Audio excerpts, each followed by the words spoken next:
Hello, this video is for all of my new customers to set up your compact and show you a quick makeup application. So when you get your tin, you're just gonna pop that lid off, put the makeup right into your compact where you want it. It magnets in and stays in place. Hang on to those lids though, because it makes it really easy to pop that tin out.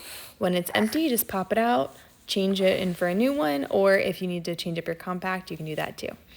These are the two brushes that I recommend. This is the detail brush that I'm going to start with. The other one is the blush bronzer brush, which I'll show you how to use in just a minute. I'm using the smaller detail side of the brush to add in my contour. That just shows you how to do a really light line if you want a little bit. Over here, I'm going to show you how to do a little bit more. So you can draw that angle down towards your mouth, the slimmer you want your face to look. Now up here, we're going to draw a little triangle with my fingers like I just did and use the other side of the brush to fill in everything outside of that triangle. If you hear my little girl with me, that's what all the little snorting and little noises are. So you're using the brush just to add that contour outside that triangle, leaving the middle nice and bright and light. And you can let this sit on your face for a while and blend at the end. I'm just adding a little bit of blend here to make sure I get what I want. You can dab a little bit of more contour, and we're going to make essentially the shape of a 3 on the side of our face, coming down into the chin area, and then here you can add just a little bit more if you want to really sculpt out and define that chin and that line from your neck. Using the same brush, I'm going to go into the brightest highlight that I recommended. So this is your brightest brightening highlight, and you're going to put it right on the inside of the eyes, just a little bit there, right in the middle of the forehead where we left that open triangle, on the chin, and then on the upper lip, and then you can even add it right under the outside of the eye for a little bit of lift. You notice it's not a big like horseshoe under the eye, it's just a little bit in both of those places. You can also use your brush or your finger to add that brightening highlight on top of your eyelid as a primer for the eyeshadow that we're going to add on later. And this just gives it time to warm up and sit on our skin and kind of meld in with it.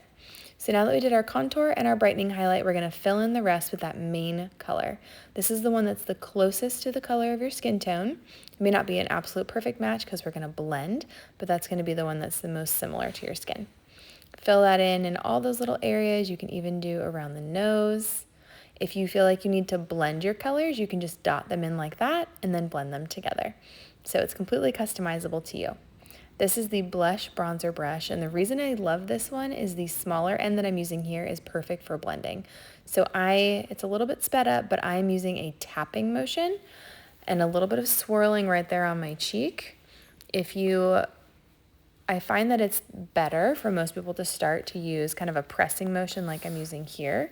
We call that stippling, where you're almost just pushing it right into place to blend it. Smearing it may move it around a little bit more than you want, especially as you're learning to contour. So that stippling or pressing motion helps. I'm just going to use that detail brush to cover up that little bit of acne and spot treat at the end there, and just kind of go back in and touch up those little areas that I need. Now, this is why I recommend everybody get the 12 palette, because you can put your whole face literally in one compact. So now I have 2 lip and cheek colors on the bottom that I'm just going to blend with that brush. I just put it on the outside of my cheeks. That way I'm not getting a ton down lower and it doesn't make my cheeks pull down at all. And just blending. Here, a little trick, you can use the warmth of your finger to blend right underneath those eyes so you don't get any creasing and no buildup. Now I put my bronzer, my glow illuminator, and my contour together on that top part of the compact so that I can blend them together and get a beautiful bronzy glow with a little bit of shimmer in it. You don't need a lot. You can just barely skim the top of those 3 colors and then just airbrush with that big side of the brush. Nice and fluffy, gives you a sun-kissed blended look, and it just pulls it together so nicely. This is my lip moisturizer. I do keep it separate because I like to put it on my lips just like that, but you can put it in your compact and use your finger like I'm doing here. Or you can use the multitasker brush to do your lip conditioner and the lip color. All of our lip and cheek colors are for lips and cheeks. Now onto eyebrows. I love our brow wax. I just spray a little bit of our Stay Spray in there. It does need to have a little bit of moisture. And this is the line brush. So it has the spoolie end on one side and then a angled brush on the other side, perfect for doing your eyebrows. You can either use, if you've never used a brow wax before, this just helps them really get that good shape that you want. You can brush them up to get a little bit more of a natural look. You can use your eyebrow, or you can use your eyeshadow or your contour to make your eyebrows. I prefer my eyeshadow, but I just pointed there to the contour as well, so you can use that.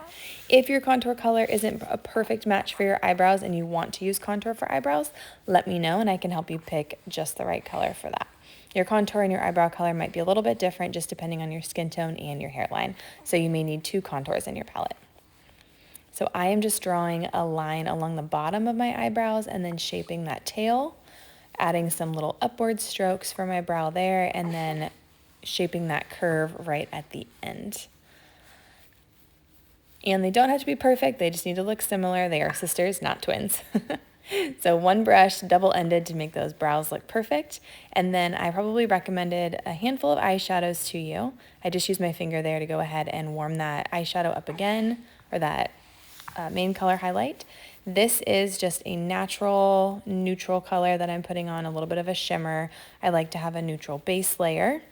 And then I'm going to go in with a crease color. This is Stay Golden, with my eyeshadow brush and just line that crease with a little bit of color to warm it up.